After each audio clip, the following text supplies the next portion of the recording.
तुमचं गाव कोणतं आहे? गाव कोणतं आहे तुमचं? दिघे आहे ना? ते तुमची कोण आहे? मोठी सुने का बारकी आहे? लहान आहे का? दणका कसा आहे? सुनाचा दणका कसा आहे तेवढं सांगा मला. हा, दणका कसा आहे ते सांगा. सुनले म्हणत होते ना बोलन म्हणून, आता बोलते बघू म्हणजे बोला बोला. काय लय हे मला आतमध्ये सांगत होते आजी, माझी सुनले बारी आहे. सकाळी 5:00 उठतात, उठल्याच्या स्वयंपाक पाणी सगळं करतात. काय हा करतात का? आवाज पूर्ण बसतोय आता. पूर्ण नाही बसला पाहिजे ना आवाज. सासूचं आहे का प्रेम? आहे का नक्की तुमच्यावर? आहे का प्रेम? हा आहे का? गाव कोणतं तुमचं? गाव कोणतं? दिघीवरून ना? त्यांचं कसं आहे? व्यवस्थित आहे का? पटतं का? हा पण हे माझ्या पैसे लय बोलत होत्या म्हणून म्हणलं आता. मला म्हणत होते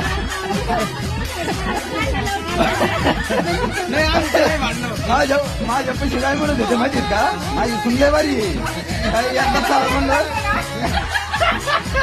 मला म्हणत होत्या म्हणून म्हणलं की जरा आहे ना बघायला न म्हणलं.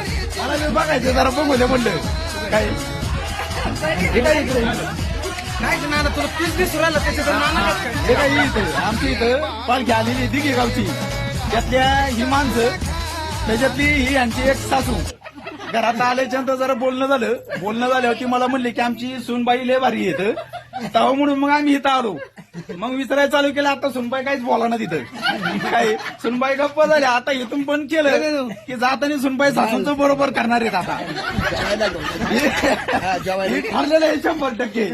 फक्त मला घरी गेलो ध्यान करा बरं का. काय परत घेतला ना नंबर आता घरी गेलो फक्त ध्यान करा. हे तुमचा मुलगा ना? काय लक्ष राहून द्या बरं का. आईवर लक्ष ठेवा.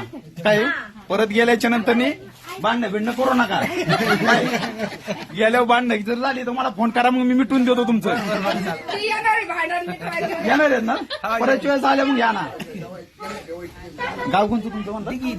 दिघे गावातली पालखी श्रीरामपूर मधली पालखी आलेली होती आपल्या इथं.